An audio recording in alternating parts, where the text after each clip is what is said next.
Okay. How to deal with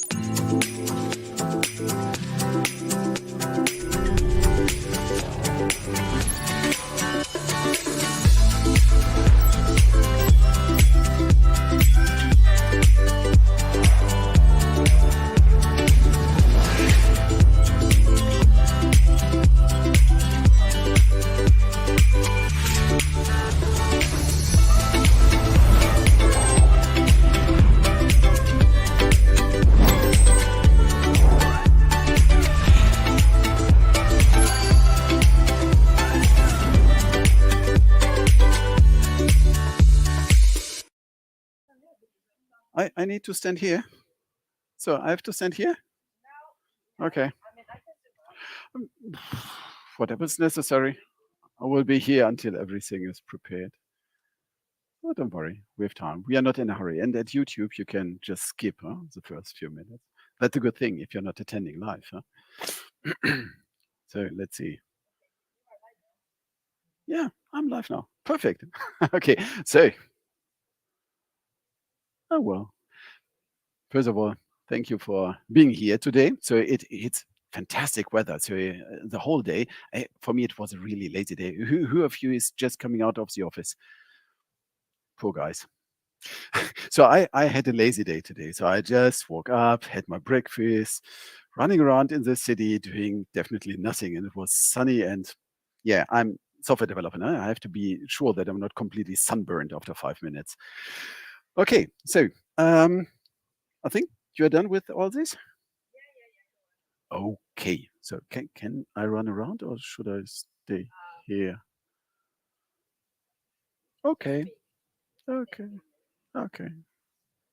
I just want to see. So, yeah, so first of all, we want to talk a little bit about supply chain security today. So who of you is already in this topic of dealing with some security stuff in this company or even the responsible person for this? Anybody already working with some? 1, 2, 3, 4. Yeah, it's not a shame. Okay, so you can raise your hands. What is the biggest question if you start with security? Any idea? What was your first question if you had to start with security?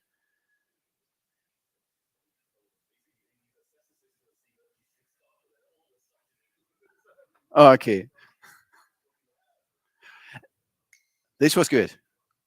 Look at what you have. It's the first thing. Just see what you're actually doing. And this is one thing the most people just forget. They start with so many things and then, yeah. So I want to start here a little bit what happened in the past. And there is one thing. I'm not covering Log4Shell hack. This one, his talk. So I'm not going there. I am going a little bit more to the history. No, not so much bad. I want to talk a little bit about this Solarwinds stuff. Why this affected us, what was a new thing. I'm not going into all these details, but I wanted to say, okay, what is a supply chain for software developers? What are the dedicated points where attacks are going through? What tools you have? What basic ideas and what requirements are coming from US to us? So more or less, it's an overview so that you will get some stuff to think about to start with this. By the way, my name is Sven Ruppert. I'm from Germany. Who attended my talk at JFocus already? Nobody. Perfect. Then I don't have to make sure that I'm only saying new stuff. No. But as you can see, I'm mostly in the woods. And the good thing is after this talk, so starting with tomorrow, I will be in the Swedish woods for 1 week. So I'm just happy to be there. So, and if you want to see more stuff from me or if you want to connect to me, then use LinkedIn, Twitter, don't write emails, okay? And yeah, some of my stuff, so about cybersecurity and Java stuff, I'm recording in the woods. So, but I think you in Sweden, you have so many great stuff, I think. Yes. So what happened? SolarWinds. The main thing here with SolarWinds attack was the short story, okay? Just a short story. I don't want to cover all these things, but the main thing is it's a software company building software products. Great, we know. The software product is for managing networks. What are the customers of this? Well, Customers are companies that have to manage not only one server. So managing networks or manage software to manage networks, that means that you have huge networks with hundreds, maybe thousands of servers. Okay, so this software is there to monitor and to manage this infrastructure, and they have a CI.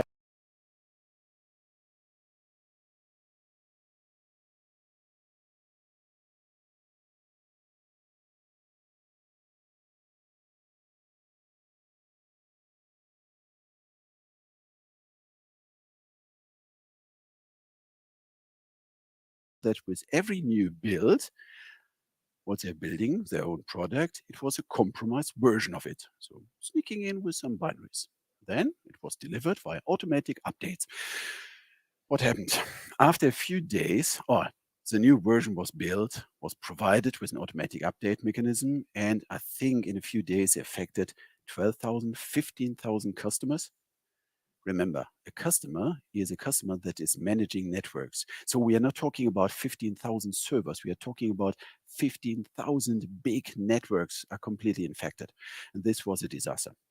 And all these tools like, oh, there is a binary and the company that's providing this binary will give me a fingerprint and I'm checking the fingerprint. All these mechanisms are not working because the fingerprint was over the compromised binary already. Okay, so this is one thing, and it was more or less a big disaster. So what is? So first of all, attacks are not against final targets anymore. They're searching for multiplicators. Okay, multiplicator means everybody who's somewhere in some supply chain delivering to several parties. For me as a software developer, it means I have now, oh, give me back. So I have now two sides. Not only I have to protect against consuming compromised stuff. No, I have to make sure that I'm not the guy that is delivering all this stuff. Even if I'm just delivering to the next part of the company or to tiny amount of customer, whatever. So I have to make sure that both sides are secure. And this is more or less what is now the difficult thing, or what is more and more affecting our daily life as a regular software developer. So during the time I'm coding, I have to think about exactly these two things. How can I protect myself? And how can I protect my customers? Because if I'm delivering stuff to my customers and they're not trusting me anymore, the damage could be huge. So supply chain security. So in general, we have the supply chain. It means everything that is included in this, I'm building something. So all third parties, everything that's coming through, all processes, all steps, everything. That's the supply chain in general. Okay, it's a huge thing. Okay. Okay.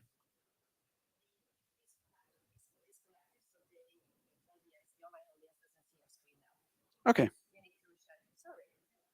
Okay.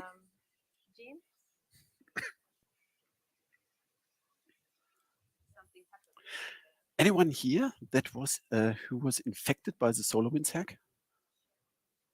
Great. And your experience? Ah, okay. Yeah.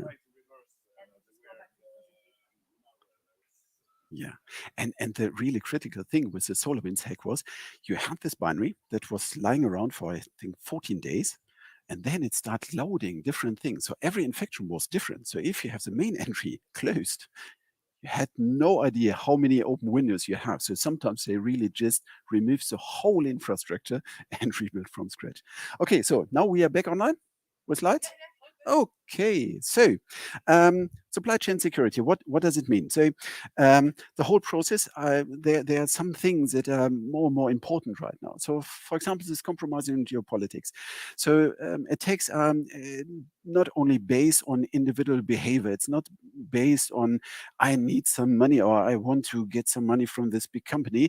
I don't want to go into an actual ongoing thing, but before, for example, this big thing in the east of Europe started. My brother is working in a security company. Exactly 48 hours before the stuff started, he mentioned to me, something is going on. We have a huge amount of attacks on European infrastructure. And it was really 48 hours before this stuff started. He just mentioned something will happen. Okay. We were not really sure what, but he says it will happen something. And this was really, yeah. So you see, so This is something that we should be aware. So even if you're tiny companies, we have sometimes a challenge now that we are in a global context scene, and this will give attention from people we never had before.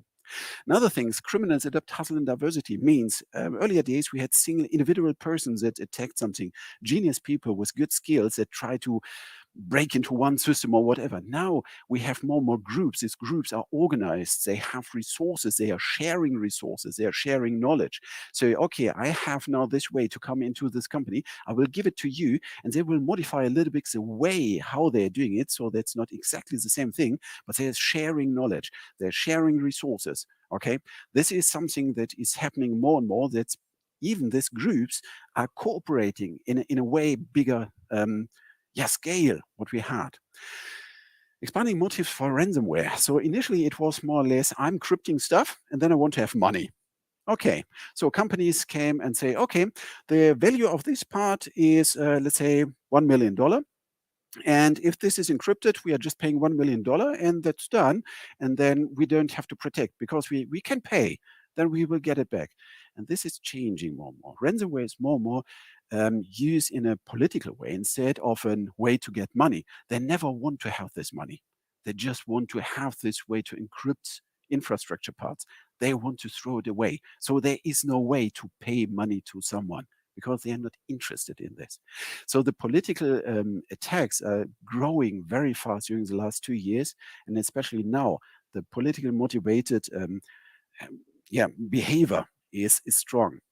Okay, improved ecosystem hygiene, pushing threats, and so on means if I'm part of a supply chain and there is one big company that mostly was attacked, now they're investing a lot of money, resources, and so on, and they're protecting themselves. It means it's not so easy to attack their systems anymore. So they're pushing this one along the supply chain. So even I'm, as a small company, delivering to a big company, I'm now the target because I don't have this resources and the skills and all this stuff to protect myself, but I'm delivering through it.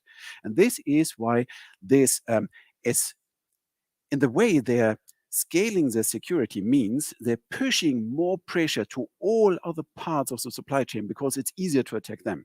Okay. And this is something we should have in mind. So we have to adapt to this situation. Okay. Vulnerabilities in cloud or hardware and infrastructure. Most people are thinking just in vulnerabilities in software, but we have enough examples that we have vulnerabilities in hardware as well as modified hardware. So we found motherboards with additional stuff on it delivered from some countries, okay, and was giving extra functionality. So this is a whole supply chain. It's a huge thing. We can't cover this one. So I'm just going now to this typical software development cycle. So this picture is stolen from the project Salsa. It's a project from the Linux Foundation. And this is an open source documentation project. It's an alpha phase, but it's already a very good resource of reading. So I'm just grabbing this picture to illustrate a few things for us as software developers. But I will go to this project later on a little bit more in detail, what you can find, what's part of it. So this is normally you're a developer, and then you have different threads. So if you're talking about this, you have source threads, build threads, and dependency threads, just as a basic thing. Source threads means everything that try to compromise source code before it's part of the build thing, okay? It means, for example, make sure that you have a code review and there's no way to bypass code reviews. Sometimes it's really, I'm leaving the company, I'm angry with my manager, so I'm sneaking in with some stuff, okay? And then, surprise, surprise, in a few months, it will happen, okay? It happens so often. So make sure that all code changes are reviewed by someone. And then people say, okay, we're doing code reviews on source code, but not on configurations. Great, perfect idea. So all changes should be in a review process. So even configuration of a server, configuration of your application, everything, okay? Configuration, source code, whatever you see. The next thing is compromising the source code control system. For sure, if you're delivering source code to something and it will be hosted, the whole system can be compromised. So make sure that it's hardened. It's mostly a typical thing for administrative things. Make sure that's secured, that you're updating all this stuff, yeah, so that you can't sneak in with dirty commits or can modify the source code there, all this stuff. If you use the source code, the next thing is that they are going through the build pipeline. For example, Webmin had one thing. There was this build configuration changed in a way that the original source code was grabbed, but then additionally some source code was overlaid. And this was delivered to the build pipeline. So it means we are now in this build thread, even if you're talking about modifying source code, but it's part of the build. That's why it's called a build thread. And then they try to mix a little bit more in as you have, so that you don't have to hack the build system itself. Then, if you have the build system, for sure, you have a build system. Make sure that's not compromised. Make sure that's from the administrative rights and all this stuff maintained. So it's always a question, and you will see the same with repositories. Make sure that you always have in mind, make it sense to host it by yourself. Do you have enough knowledge to make this hard enough against these attacks? Or makes it sense, for example, to have an external party controlling or managing this one, or going to a managed infrastructure or managed version of this infrastructure, what you have. And I see so many, so even I think it was Python, so you have this self-hosted stuff, and then you have weak parts in it. Well, so if you have now the built infrastructure, for sure, we had the Solarwinds hack was modifying built infrastructure, or modifying or compromising the built infrastructure itself. And then we have two things, for example, dependencies. You have different ways to sneak in with bad dependencies. We have vulnerabilities, we have malicious packages, and what's the difference between malicious packages and vulnerabilities? Any idea? These words are mostly used like a synonym. Huh? So vulnerabilities are mostly bugs or misbehavior. It's something in the code that you can misuse as functionality. And malicious packages are really created software packages with different functionality. So it means obfuscated code. It can be security payloads like crypto miners, and so on and so on. Okay, so having some dependencies, we are talking a little bit about dependencies if you are thinking about what's the first step you should protect. But then after this build, you have this binary, and make sure that you're delivering it to some repository. And here again, make sure that this part, the build system and the repository, for example, in some kind of zero trust environment, so that they are not trusting in a way that someone else can bypass it. So building the binary by myself and sneaking into the package manager, to the repository. It's more or less different ways. So the repository manager, you have to make sure that dependency confusion, that's something. For example, we have internal dependencies from the company, and teams are leaving, or the knowledge about these internal dependencies, that they're existing, the coordinates, the version, and all this stuff is leaving the company. And then you can provide exactly the same package with the same coordinates with a higher version number in Maven Central. And if your repository is not configured in a way that you are grabbing internal dependencies just from internal repositories, but fetching it additionally with a higher version number from outside, great experience. Okay, so it's called dependency confusion. Okay, so we have this repository again, thinking about hardening it. Do we have the exact stuff? And then binary is pushed to the consumer. So what we see here is more or less, I'm as a software developer, I have several parts. I have this infrastructure, source, build, and package. This is mostly always the same. So make sure that's hard, so that someone is maintaining, or if you're using a maintained infrastructure. So for me as a developer, I'm mostly not maintaining one of these infrastructure parts, okay? So this is one thing. If you're talking now about the rest, what's left over for us as a software developer? Source code, binaries. That's it, not more. That's all we have. Source code in terms of really source code or configuration, and binaries. And all the other stuff is infrastructure part that is somehow managed, mostly not by every developer. So we have different ways to see at different main areas to identify, for example, vulnerabilities.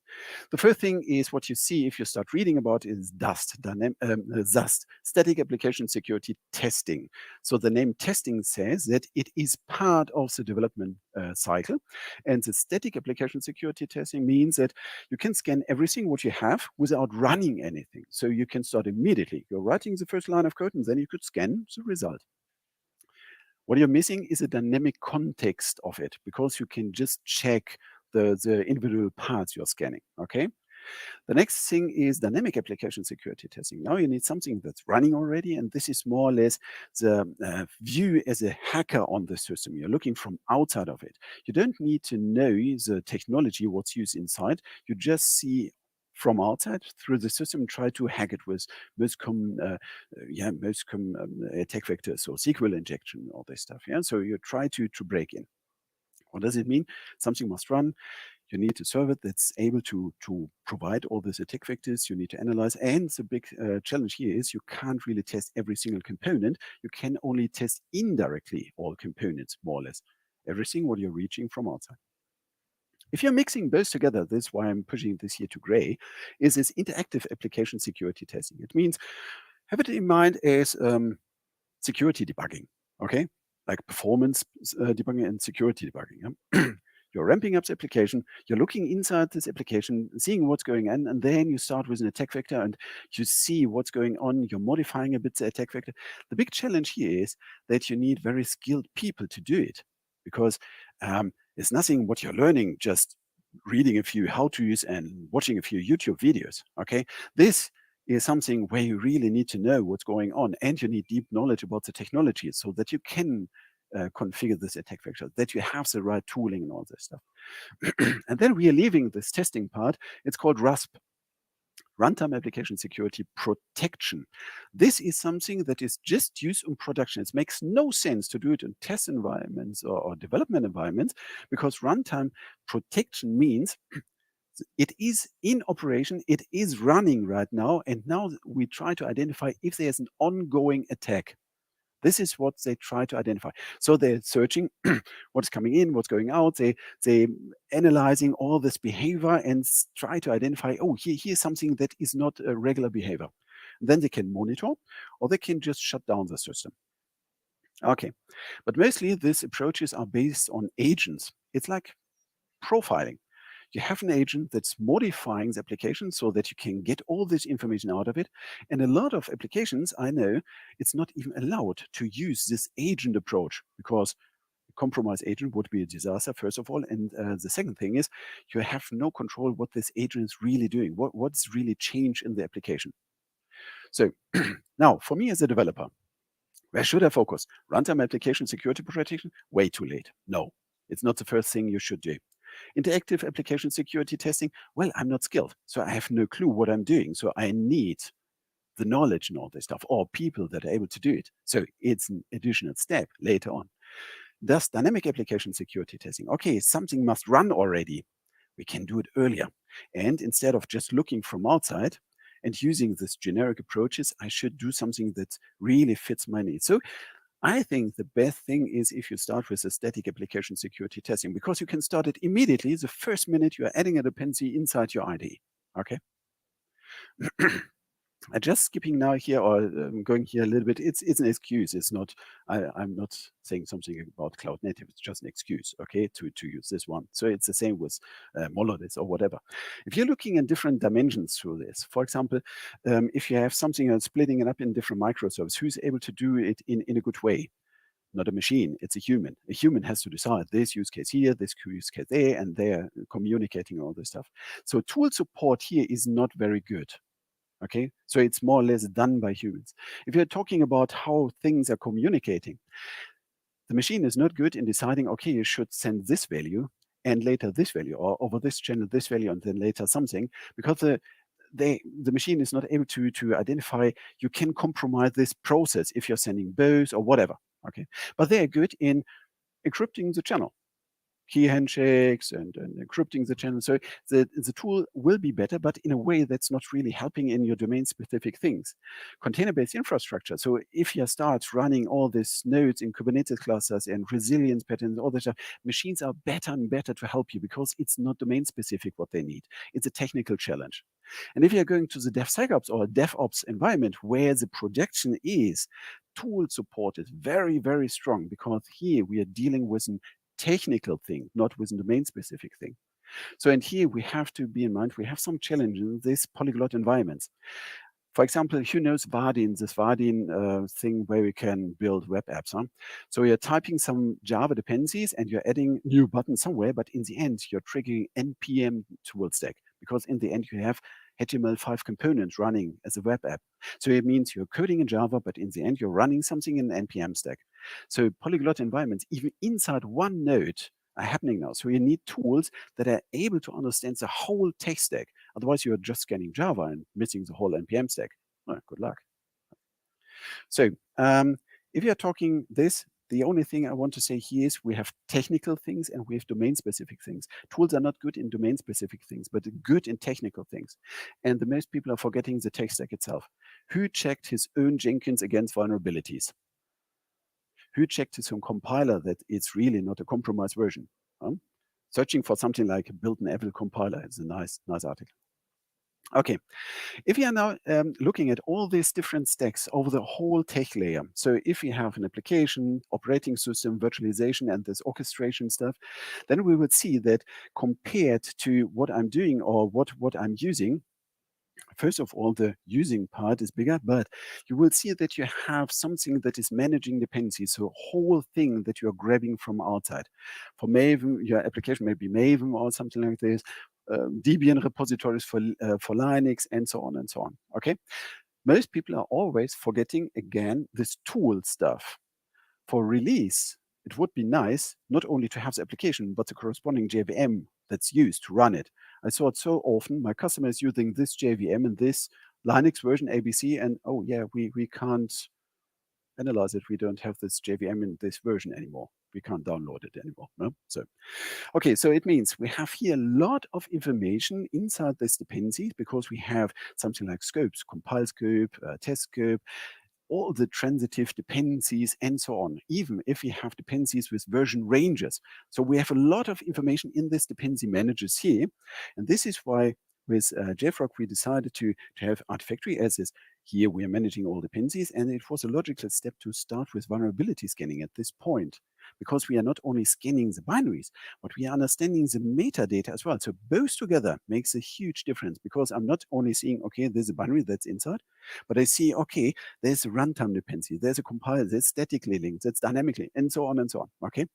And this is something that will give you the possibility to check the whole tech stack, not only one layer in it, because you need to know the whole tech stack to get the full impact of the whole attack vector that's going over different technology layers. With developer, we have mostly two things, time to market, make or buy. We are talking with management about time to market. Everybody will say, okay, that makes sense. Here's a use case, make as fast as possible it available for the customer so that we can start billing for it.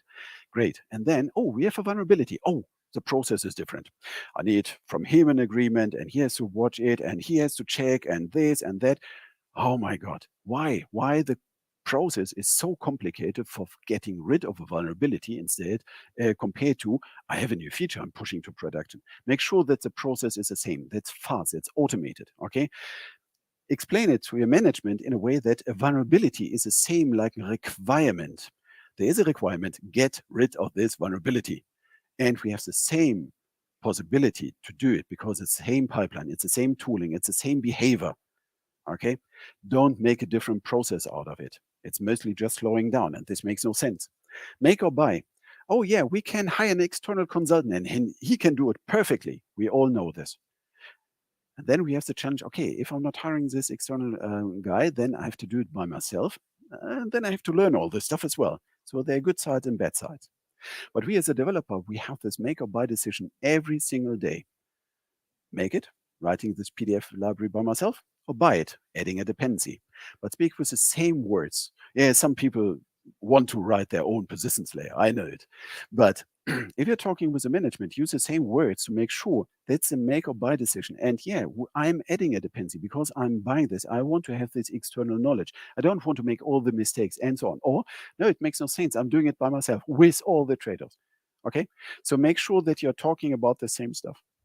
If you're looking in all tech layers and see how much of this stuff you're doing by yourself and how much you're grabbing from outside, most projects I saw just one or two projects with a different behavior, but the most projects I saw is, in a way, even if I have 100,000 of lines of code, the lines of code of dependencies are huge compared to it. Way more. Operating system, I have a few configurations and the rest, binaries I'm grabbing from outside. I trust them all. Huh? And then Docker, it even starts with from. Kubernetes, Helm charts, it's exactly the same. And the whole dev stack, who's writing his own compiler, who's writing his own CI environment, who's writing all dependencies. So if I should focus on my source code or on binaries, it's very clear the low-hanging fruit is focus on the binaries, everything that's grabbed from outside. You want to trust? Well, then make sure that you can trust. Okay. We have two things. Mostly if you're talking about security, most talking about vulnerabilities. Security means compliance issues as well. It makes no sense if you're just grabbing Apache license dependencies. These dependencies are grabbing Apache license, but this guy after this is grabbing GPL, and then you have the right license at the wrong point in your production line. So compliance and vulnerabilities, you can do the same stuff. I'm focusing here on vulnerabilities because way more fancier to talk about vulnerabilities. Huh? The big difference here is if you have a compliance issue, you have to remove one dependency, then you have to replace this with a semantic equal implementation, and this is hard. Or you have to rewrite a lot of stuff because to find a semantic equal implementation is not easy with the same API. Huh? On the other side, if you have vulnerabilities, then it's mostly in a way that you have the same component in a different version. On the other side, the bad thing, compliance issues, they are just a single point. You have to get rid of this single dependency. That's it. With vulnerabilities, you can combine them to different attack vectors. So it makes no sense to have just a vulnerability view in one thing. You have to understand the whole tech stack to get the information about the possible attack vectors here. Okay. I'm not going into all these details because this is a long video on my fancy YouTube channel that is so tiny, but I really would love to have you as my new subscriber. But the basic idea is, what is the lifetime of a vulnerability? The lifetime of a vulnerability is more or less away from the vulnerability is created until it's fixed in production. And if you're checking all these steps, what is a part where you can work best against this? It's just from the information. There is a vulnerability is consumable by you, not available, consumable by you. It makes no sense that this knowledge is there, but you can't consume it. Means if it is in security databases and you have no access to the security databases, it's for you invisible, this information. You can't react, okay? It's earliest if you are able to consume it, if you have access to this vulnerability database and can use it inside your environment, then it is the right time to start. And this is a very critical one. Why? Mostly, if this information is consumable by a wide audience, means that most people know about this vulnerability, and it means it's the easiest and best time to use this knowledge or to protect against this knowledge, because now the information is spread as much as possible. Okay. And it's even worse if there's a patch, because you can reverse engineer this one. So for you, this time from you can consume this information until it's fixed in production, this is where you should focus on. Make sure that it's completely automated, it's fast, that you don't have this round trips with process and all this stuff. But what's the best safety belt for you as a developer? Well, vulnerabilities or compliance issues. What does it mean? Focusing on vulnerabilities. I have the same dependency construction, but in a different composition of versions, a version up or downgrade. So you have a new composition of version, not only upgrading, sometimes even good if you're downgrading a version, because a whole composition of active vulnerabilities, having in mind what mitigation and remediation information means, so can I use it? But he will talk a little bit more about this in Log4J, I think. Makes it sense that I'm affected by this stuff and how this is consumed. The best way here is that you have very efficient dependency management. This is a really, really strong tool for you against vulnerabilities, because then you can just change the composition of versions, let all tests run, and say all green, push it to production. That's done, okay? So this is a really, really strong tool. I'm a big fan of mutation testing, because mutation testing is a very strong test coverage. Other people will say different things, but make sure whatever test coverage you have a very strong test coverage, so that you really can trust this, so that you're just able to ramp up and down your versions in a way, and just, if everything's green, you're just pushing to production. This will help you to get rid in the fastest way of the known vulnerabilities and all this stuff. With this executive order on cybersecurity, what does it mean? So this Solarwinds hack was so big that Mr. Biden, the US president, that he thought, okay, this is not good. and he's like a CEO of a company. He can't change the law, but what he can do is he can say how this government, so how this company is able to work or should work. And it means you can just change things, and you have done it. And he says, okay, every software that is owned, run, operated, used, whatever by the US government has to fulfill yeah, this SBOM, the software bills of material. Okay, I'm not working for this government. Oh, I'm delivering something that is used in Amazon, and Amazon is customer, or the government is customer, and so on. So even if I'm in a tiny company, it could be in a way that I'm somehow affected by this stuff. You have to prepare to deliver an SBOM. What is an SBOM? An SBOM is quite easy thing. So if you have over all tech layers now, all dependencies, this SBOM is a software bills of material, means you have to create a full list of all dependencies until all transitive dependencies with fingerprints, names, versions, and so on. Make sure that you are using the right one. We know it since a longer time, not only since Mr. Biden knows it. And we called it build info. Build info is a superset of SBOM. It means that you're not only grabbing the dependencies, but if you want to analyze something, if something is going wrong or what happened, you need all this context information during the time this binary was built. Maybe to identify, always if agent 3 is building something in my infrastructure, something is different. How to get this information, okay? So library version, date, time, agent, and so on and so on. All this information, you can grab a lot of information during the time you're building this binary. Then you have this binary, you have this immutable information about what was the metadata around it, and then you have data that is changing over the time. Data that is changing over the time is more or less the information about vulnerability. So if today a binary is green, vulnerability scanning was green, and I'm pushing it to production, it's fine, it's there. Next day, I see, oh, there was a vulnerability because I have new information. Can I scan production? Mostly not. But if I have this place, okay, here's a binary, here's a static immutable data, but I have the corresponding data of the actual view of vulnerabilities, I can check just next day all stuff that went to production, something red, yes or no. If yes, I know exactly what I have to do. Okay. So make sure that you have enough information, not only to analyze, but to see what's going on, so that you have this in a way for you consumable that you can deal with this information. And then as a developer, you're just rebuilding. Okay, this project, we had it before. What I mentioned here, the Salta project is quite cool. It's a documentation open source project. You have two parts here. One part is these levels. I'm not describing all these levels. On my YouTube channel, I have a long video about it. But these levels will help you to identify on what level of security you are for yourself. And this documentation project will guide you what would be the next logical step to improve your security. Okay? These are these levels. And on the other side, you will find a lot of information about what are typical attacks, what are prominent examples of it, what happened, why, and so on. What can you do against it? So they have a lot of information, even if it is still alpha phase, but it's a huge or a nice project to start reading. So if you want to start with this, I recommend this project, SALSA, SLSA, and start reading there. And for open source projects, we started an open source project and it's donated to the Linux Foundation. And some of the big companies are helping. And this is a decentralized package management for open source. So open source supply chain security is a big topic to make sure that this open source provided stuff without a big company in the background has a possibility to harden the whole process of creating and delivering binaries. And what's going on here is Persia is a distributed package manager. It means it's a peer-to-peer network. And inside we have two layers. I'm not covering the whole stuff, but the basic idea. The main thing here is you have this build layer and you have the distribution layer.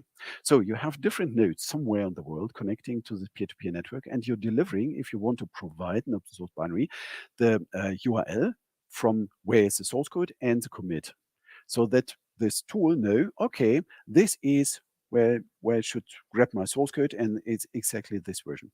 Then they will grab this source code and build it inside the infrastructure on different nodes. And then they're comparing the result.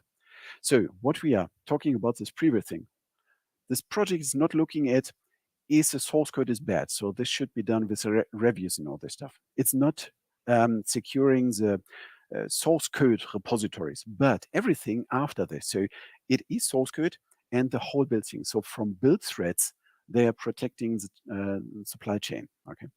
And here it means if different nodes are building the same source code and sharing the information, if the build was producing the same binary, it's very difficult to compromise the system, because even if I'm spending 10 nodes here, I can't say that for my build I want to manipulate my nodes are used, because it's in a way chosen.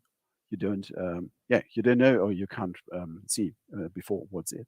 And then if this binary is securely built and we're trusting each other, then it will be delivered to the delivery layer. And this delivery layer is more or less something like Maven in a distributed way, something like Docker in a distributed way. So from JFrog, what we are spending to this project is the knowledge of all dependency managers.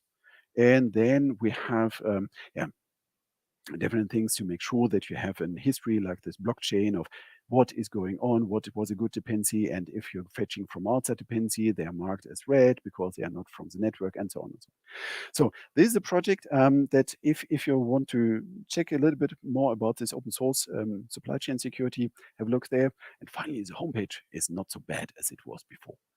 Okay, most people say, okay, I'm shifting left into the CI environment. That's good. Is this enough? No. Why? If I'm working on something, I'm adding a dependency, working something, pushing it to the CI, I'm spending maybe 1, 2, 3 hours. Let's say 2 hours. Okay. I'm pushing it to the CI. Then the CI is doing something and giving me the feedback. Red. You can't use it because the dependency has some vulnerabilities, whatever. Then I say, okay, good to know. No, I'm changing the dependencies, and then I start building again, or I have to rewrite this stuff because I can't use this dependency anymore. So how motivated I am after 2 hours working, getting feedback that's just crap, and I have to redo it. No, okay. How much time I can spend for this? So much, because I spent already my time. Yeah? How good is to explain to my manager that I'm doing the same stuff with the same amount of time? Not good. So I'm spending a lot of time or wasting a lot of time. So it would be very better if I would have this information straight into my IDE. So I'm adding a dependency. Oh, I need this PDF library. Yeah, I know you want to write this PDF library by yourself, but I will add a dependency. So I'm adding this dependency, and I see immediately, oh, this dependency will have the following dependencies, blop, blop, blop, blop, blop, blop. By the way, here is a vulnerability. This has a CVSS value of ABC. Then you can analyze the component, basic component, for example, the basic metrics of this, and say, oh, no, I can't use. Okay. Then you can change the dependency immediately before you're even writing one line of code. Okay. This is saving a lot of time. It's not replacing CI. Okay, CI must be the security gateway for sure, but it would be better if you have the same information straight inside your IDE, because there is a place where you start work. Don't waste time. On the other side, sometimes you're just grabbing an open source project or a project and you want to see what's going on. Why not having this information on command line? It makes perfect sense. I have this project checked out, and on command line without the IDE, I'm just typing, okay, order this thing. And then I will get all the information about the technology later. We'll get just a list of vulnerabilities, and then I can start dealing with it. Okay, I can analyze it. I can scan my own created Docker images in a way that I'm just creating a Docker image, fetching all this stuff, and then scanning this binary on my machine, not pushing it to my Artifactory, not pushing it to my CI environment. No, I'm just scanning this stuff immediately on my machine. It makes sense because then I have that information. Okay. And if you're dealing with Docker, use plugins so that you're analyzing your Docker images, you're just fetching whatever. So you have different ways. What I want to mention here is CI is necessary. It's really the gate where everything should go through. But having this information earlier makes sense, whatever you prefer, command line, Docker plugins, IDE integrations, whatever. Check for ways to get this information as early as possible so that you're not wasting time, you're not losing motivation, you're not providing maybe half-done things your colleague is grabbing and you're sneaking in with vulnerabilities or with malicious packages and so on and so on. Okay, try to get this information as early as possible. Okay, any questions?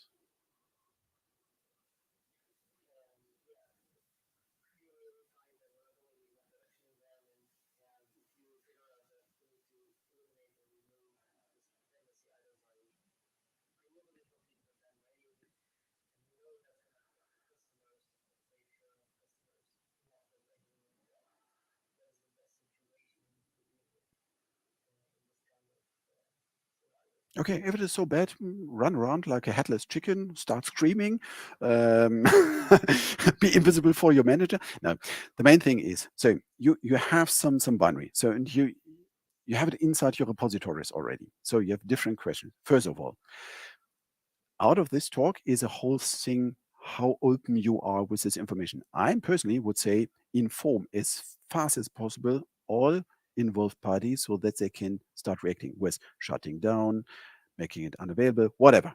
Okay, that this vulnerability is not affecting the business. One thing.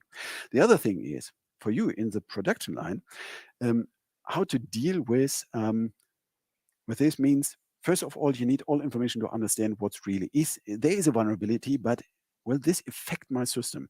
It means you need this context information. Sometimes you have a vulnerability in, but you're not even using this method call, so it's not important for you. So from the CVSS values, most people, who knows CVSS?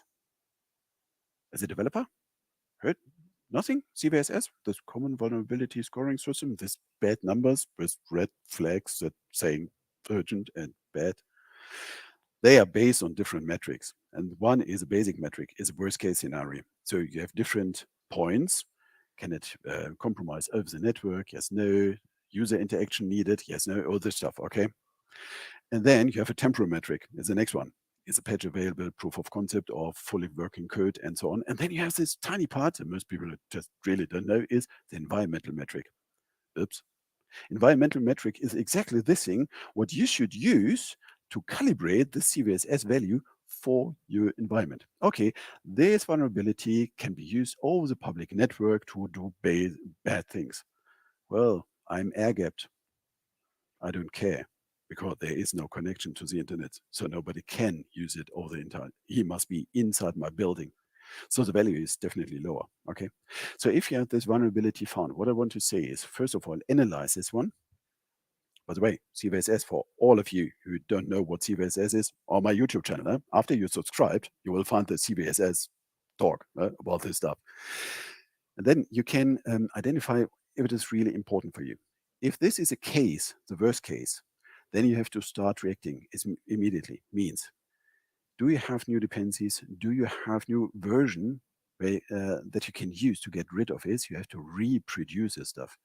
That's one thing, to remove this vulnerability and make sure that you're delivering as fast as possible a clean version. But on the other side, now we have the information, this dependency is crap, okay? And I want to make sure, first of all builds I have that are consuming this binary are not consumed internally anymore. I have to declare them as bad so that nobody is able to use it. So I have to remove it.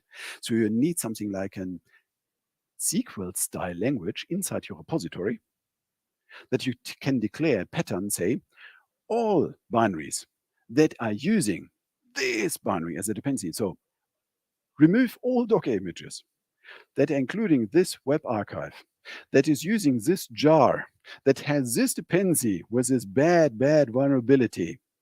Kill it. Okay.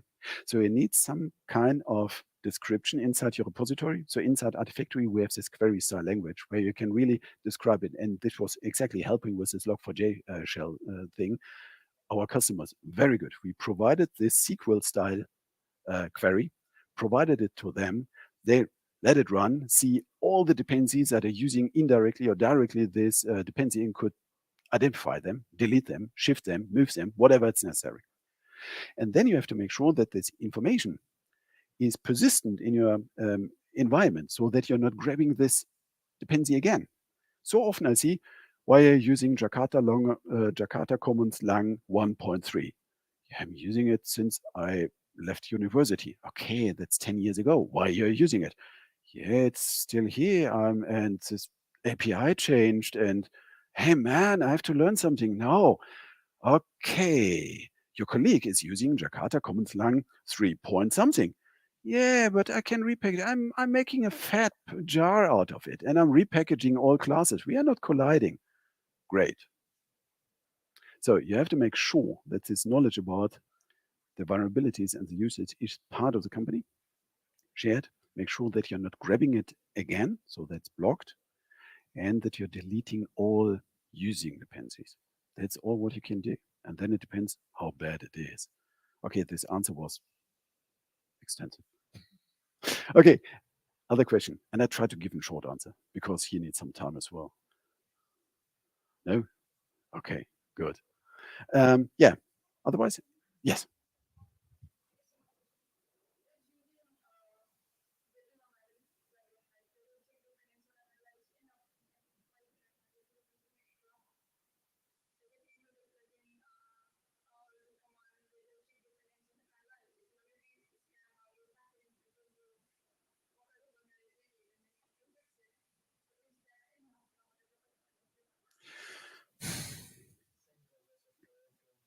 Yeah, it's more or less for all dependencies. So what you need is something that you can analyze a whole dependency tree. And this must be over all layers. So if I'm now working just on my application, the most developers are forgetting that even here you can have this polyglot environments. Okay, I'm using Maven, but in the end, it's triggering a different technology. Vaadin, I love the Vaadin project, don't misunderstand me, but it's a very good example of I'm adding a Java dependency and having an NPM stack in the background. So just checking the Java dependencies wouldn't be enough here. It's better than nothing. That's not enough. If you have different use technologies, make sure.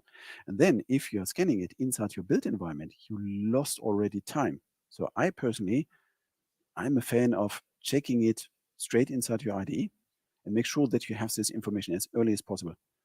And then you can decide, for example, okay, I'm excluding the bad version here, redeclaring it shortest path in Maven, so it will be used here. And then you can try to eliminate this vulnerability. So this is what I'm doing sometimes as well. I'm adding a dependency. I see a dependency of this dependency is bad, but there's a fixed version. It's not part of this already. So I'm removing it from this dependency, declaring it on my own side with a new version, and fine. And then again, strong test coverage is exactly what will help you because you're mixing now dependencies in a more complex way. But yeah, the bad dependencies, making all fat jars, hiding all the dependencies. Okay, any other question? No? Good, because then I would say, no, the really fancy vulnerability Log4J is now here, just to be able to present it. Okay, so if you want to, my YouTube channel, I have a German and an English one. Make sure that you're going to the English one, huh? Otherwise, you just have crazy subtitles. Makes no sense. And yeah, LinkedIn, Twitter, whatever. But please, no emails. So if you have any questions, I'm here. Good. I think it's your time. Are you ready? Okay. Thank you.